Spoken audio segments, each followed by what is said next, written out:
you when this hit? Hail falling in downtown Denver looked more like snow blanketing the ground, and it didn't let up. The streets across the metro area quickly filling up with water right at the worst time during rush hour. And now I am live at the Cherry Creek here. Take a look at how fast it is moving tonight. Just about a half hour ago, that water was going right over this walkway. Of course, the rushing water we had tonight just adding to the already swollen rivers and creeks. And the rain wasn't just outside. Take a look at this inside Cherry Creek Mall. That is water on the floor around the Macy's store. And this inside Magnus Arena on the DU campus. Kevin Schreiber sent us this picture of the rink. All the water inside, usually frozen, now running down the stairs. And it got more severe than that rain. This funnel cloud spotted while forming above Aurora this afternoon. Many of you sharing your photos with us, showing us the storm in your neighborhood.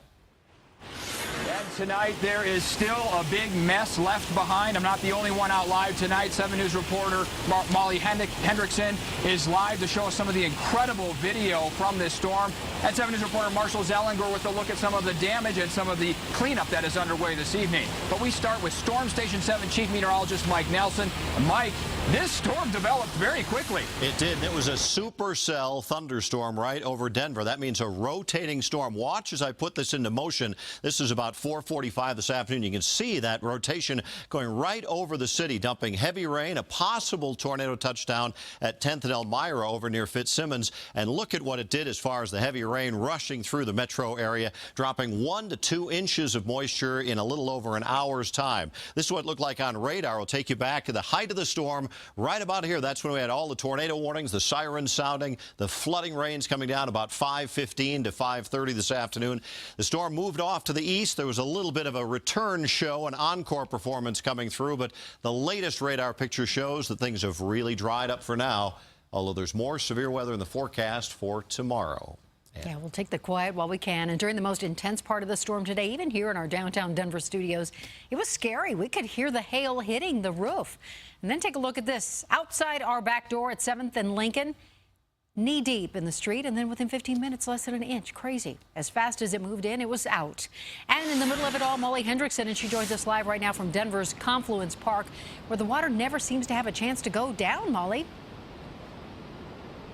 It sure does, and as soon as it starts to go down a little bit, it seems like we get more rain. But check it out. The water is raging tonight here at Confluence Park. Parts of the Cherry Creek Trail are completely underwater, and a lot of it is from that storm that just pounded our area a little bit earlier. Take a look.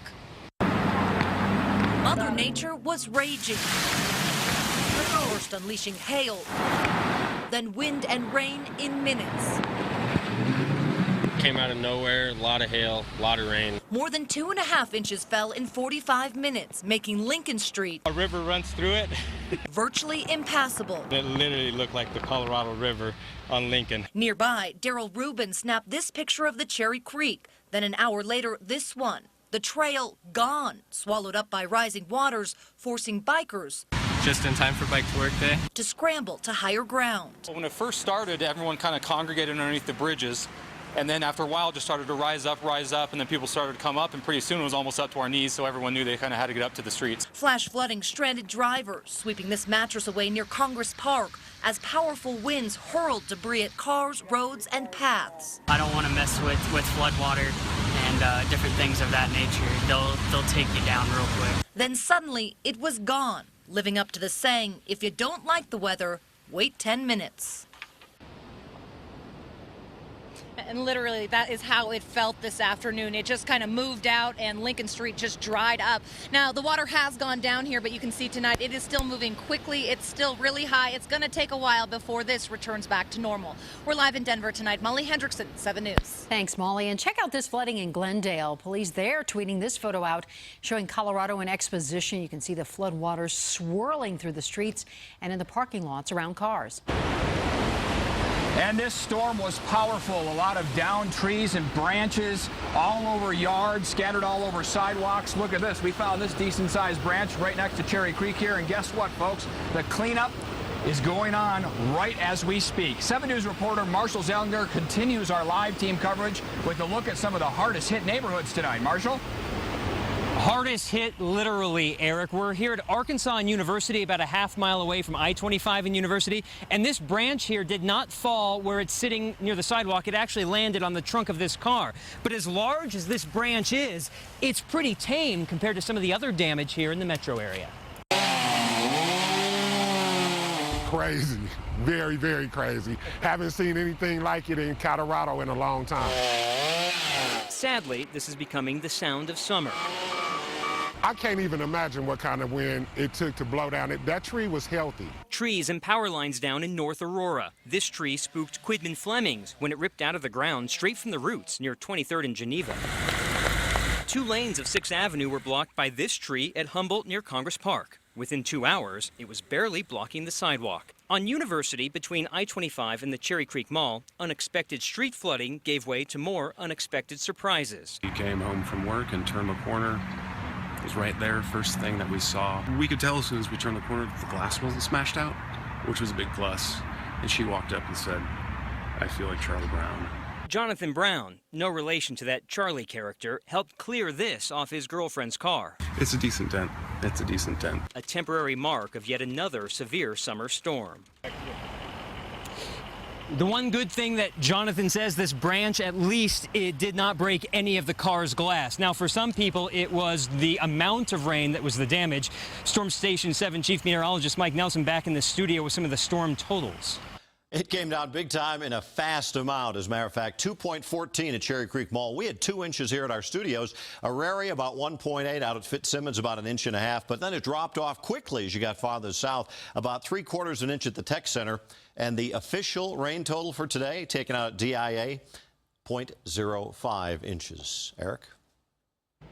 Meteorologist Matt Makins joins us live now here by Cherry Creek. And Matt, you've been watching some of the water levels out here. This thing is moving dangerously fast. It is. It still is. But earlier this afternoon, or this evening, I should say, it was right up to here, No right kidding. chest level on this bike path. And it's incredible. But, you know, this Cherry Creek channel, if you will, was built to protect neighborhoods surrounding downtown. Right. So just take a look. We've got the concrete barriers. Yes, the bike trail have been covered. And as you look off in the distance, it still remains somewhat covered, but the water level has receded quite a little bit, 3 feet where we're standing.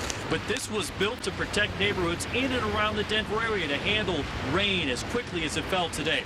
How quickly did it fall? Mike just gave you the totals of about 2 inches. Most of us received that within 45 minutes. Our street systems dissipate that water as quickly as possible. That's kind of hard to imagine. Mike says 2 inches here, 1.8 there. What does that really mean?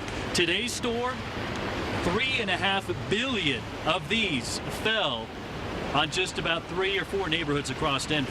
3.5 billion of these. And Eric, if you were to fill 3.5 billion of these, that's 1/3 of what is within Chatfield right now. So if you take 1/3 of Chatfield, dump it over 3 or 4 neighborhoods within 45 minutes, that's what Mother Nature did earlier this evening. Really puts things in perspective and really makes you understand why this thing's moving so quick. It is moving quickly, but by tomorrow morning, barring any additional rainfall, which it doesn't look like we'll have tonight, it should be much calmer. But of course, any storm tomorrow will bring this thing right back up to where it was today. Right, we saw a lot of incredible images. Thanks to a lot of our viewers tonight sending in some great photos. We want to share some of those with you now. You've been sending us photos of the crazy storm that slammed into the metro area this afternoon. It came around 5 o'clock tonight. I want to share this one with April Banks. Sent in this photo of the storm clouds facing west from Montview and Peoria here.